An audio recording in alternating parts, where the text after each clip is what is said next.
Hello parents, welcome to my YouTube channel Anees baby. आज हम लोग बात करेंगे कि आफ्टर वैक्सीनेशन बच्चे की देखभाल कैसे करें, जहां हम लोग कुछ इम्पोर्टेंट टिप्स शेयर करेंगे जो कि बच्चों में टीकाकरण के दौरान क्रिएट होने वाले प्रॉब्लम्स लाइक फीवर आना, पेन होना या फिर जहां इंजेक्शन दिया गया है उस जगह पर स्वेलिंग होना जैसे प्रॉब्लम्स में आराम दिलाए। जरूरी है कि आप वीडियो को पूरा देखिए और पसंद आए तो लाइक एंड चैनल को सब्सक्राइब कर दीजिएगा। कई बार पेरेंट्स के मन में वैक्सीनेशन को लेकर काफी क्वेश्चंस होते हैं जो कि नॉर्मल है। हम सोचने लग जाते हैं कि हमारा बेबी इतने सारे इंजेक्शंस को कैसे लेगा, कितना पेन होगा, कितने प्रॉब्लम्स होंगे। तो इन सारे इमोशंस को आपको बच्चे के टीकाकरण के आगे नहीं आने देना है।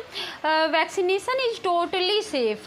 कुछ वैक्सीनेशन के बाद बच्चों में पेन होना या फिर फीवर आना नॉर्मल है, जो कि बच्चों में वैक्सीनेशन नहीं करवाने से होने वाले डिजीज के मुकाबले में कुछ भी नहीं है। तो इसलिए बच्चे को वैक्सीन दिलवाना मोस्ट इम्पोर्टेंट है, चाहे वो आप गवर्नमेंट हॉस्पिटल से दिलवा रहे हो या फिर प्राइवेट से।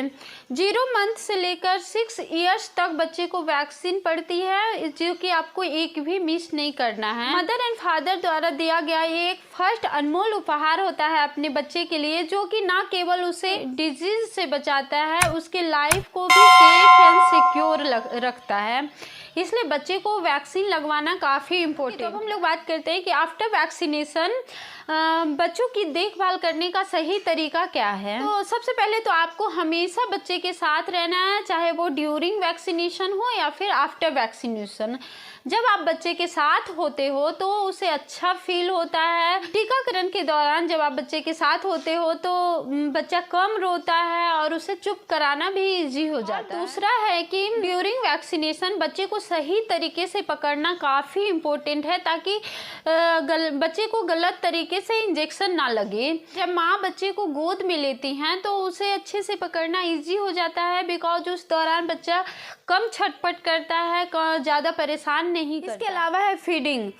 टीकाकरण से पहले भी आपको बच्चे को अच्छे से फीड करवाना है, इससे बच्चा वैक्सीनेशन के दौरान कम चिड़चिड़ा रहेगा। और जब पेट भरा रहता है तो बच्चे रिलैक्स रहते हैं और उसमें दर्द सहने की जो ताकत है वो बढ़ जाती है। और आफ्टर वैक्सीनेशन भी आपको बच्चे को टाइम टू टाइम फीड करवाते रहना है। अगर बेबी का मील स्टार्ट हो चुका है तो आप कोशिश करें कि इस दौरान आप उसे ज़्यादा से ज़्यादा लिक्विड। इसके अलावा बच्चों में वैक्सीन लगने से बच्चों को काफ़ी पेन हो रहा होता है, लिटरली उसे इतना पेन हो रहा होता है इस दौरान कि वो हमें टच तक नहीं करने देते हैं। और धीरे धीरे सूजन भी होती है और उस एरिया पे जो जहाँ वैक्सीन लगी होती है वहाँ काफ़ी रेड भी हो चुका होता है। तो इसके लिए हमें बच्चों की सिकाई करनी होती है आफ्टर वैक्सीनेशन 24 आवर तक, थोड़ी थोड़ी देर में, जिसमें आप एक कॉटन क्लॉथ बर्फ का एक छोटा सा टुकड़ा डालकर बच्चे की उस एरिया की सिकाई करनी होती है जहाँ पे बेबी को वैक्सीन लगा है। उस एरिया पे आप बिल्कुल हल्के हाथों से, एकदम सॉफ्ट हाथों से आपको थोड़ी टाइम के लिए, लगभग 1 मिनट के लिए आपको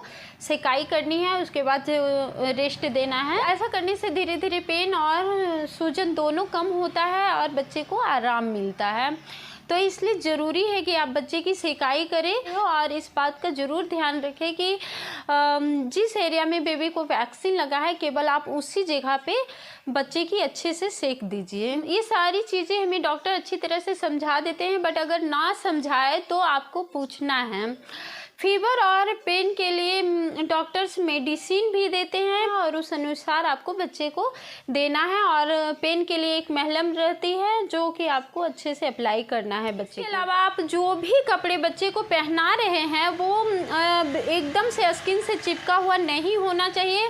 अगर समर सीजन है तो आप उस एरिया पर जहाँ वैक्सीन लगा है उस एरिया को खुला ही छोड़ दे, ज़्यादा बेटर होगा। इसके बाद भी अगर बेबी ज़्यादा परेशान कर रहा है तो ऐसे कंडीशन में पेरेंट्स का जो प्यार है वो बच्चों के लिए एक थेरेपी का काम करता है। तब आप बच्चे को गोद में लीजिए। जब आपका प्यार, आपका स्पर्श बच्चे को मिलता है तो वो सब भूल जाता है और खुद को सेफ एंड सिक्योर फील करता है। इस दौरान आपको बच्चे के हिसाब से ही काम करना है। जो उसे पसंद हो रहा होता है, आप लाइक या डिसलाइक कर रहा होता है, आप वही कीजिए। इसमें 2 से 3 दिन का ही टाइम लगता है, उसके बाद बच्चा खुद धीरे धीरे रिकवर हो जाता है। तब तक आपको बच्चे के उस एरिया पे ना तो मालिश करनी है और ना ही सॉप का यूज करना। तो अगर आप वैक्सीनेशन के बारे में जानना चाहते हो कि कौन कौन सी वैक्सीनेशन बच्चे को कब कब दी जाती है, तो आप कमेंट कर जरूर बताइएगा। Okay, bye bye, take care, thank you so much watching this video.